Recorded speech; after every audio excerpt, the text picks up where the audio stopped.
আন্দোলনকারী যারা, তাদের যে উদ্দেশ্য ছিল, তাদের একটা দাবি ছিল, এবং তার মধ্যে যে তৃতীয় পক্ষ ঢুকে অন্য উদ্দেশ্য চরিতার্থ করার জন্য যে ধ্বংসযজ্ঞ চালিয়েছে, এটি তো আপনাদের চোখের সামনে তার সকল প্রমাণ আছে।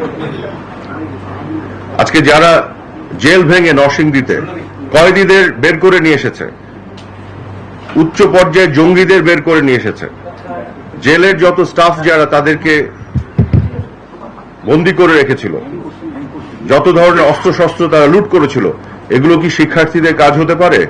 হতে পারে না। কারা করেছে? এই তৃতীয় পক্ষ, অনুপ্রবেশকারী। আজকে মেট্রো রেলের কথা বলেন, এই মেট্রো রেল কি মাননীয় প্রধানমন্ত্রী শেখ হাসিনা চড়েন?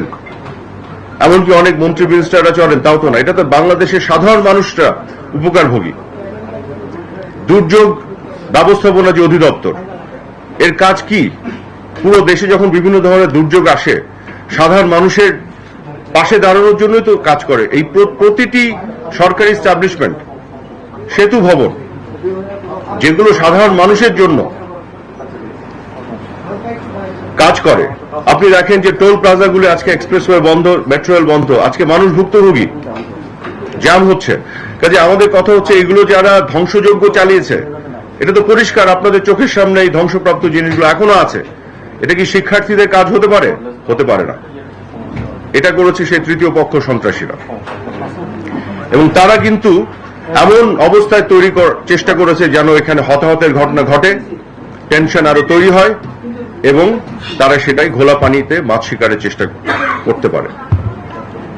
কিন্তু দুঃখজনক হলো সত্যি, তারা সরাসরি এখানে মুখোমুখি হয়নি। তারা শিক্ষার্থীদের ঢাল হিসেবে সামনে ব্যবহার করেছে, শিক্ষার্থীদের আবেগ অনুভূতিকে তারা অপব্যবহার করে এই কাজগুলো করেছে। এবং এখানে আমাদের যে সমস্যাটা হয়ে গেছে, আমরা শিক্ষার্থীদের প্রোটেকশনের জন্য উদ্বিগ্ন চিন্তা করছি।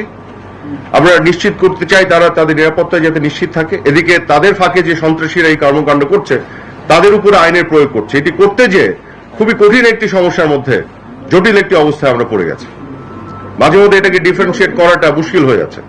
আজকে দেখুন, আমরা গতকালও মিটিং করেছি, তার আগের দিনও করেছি। আমরা দ্ব্যর্থহীনভাবে বলতে চাই, আইনের প্রয়োগ ঘটবে শুধুমাত্র সন্ত্রাসীদের উপরে।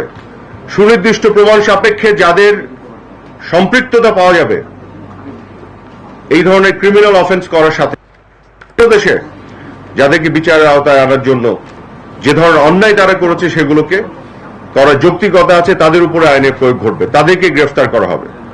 কোন সাধারণ শিক্ষার্থী কোনোভাবে যেন হয়রানির শিকার না হয়, এটি কিন্তু আমরা দ্ব্যর্থহীনভাবে বলেছি। এবং পুলিশ প্রশাসনকেও আমি এখান থেকে বলতে চাই, তাদের সাথে আলাপ হয়েছে, যে সকল শিক্ষার্থীরা আন্দোলনে ছিল, স্লোগান দিয়েছে, পানি ডিস্ট্রিবিউট করেছে, তাদেরকেও যেন কোনোভাবে হ্যারাস করা না হয়, তাদের পরিবারের কোনো সদস্য যাতে কোনোভাবে নাজেহাল না হন।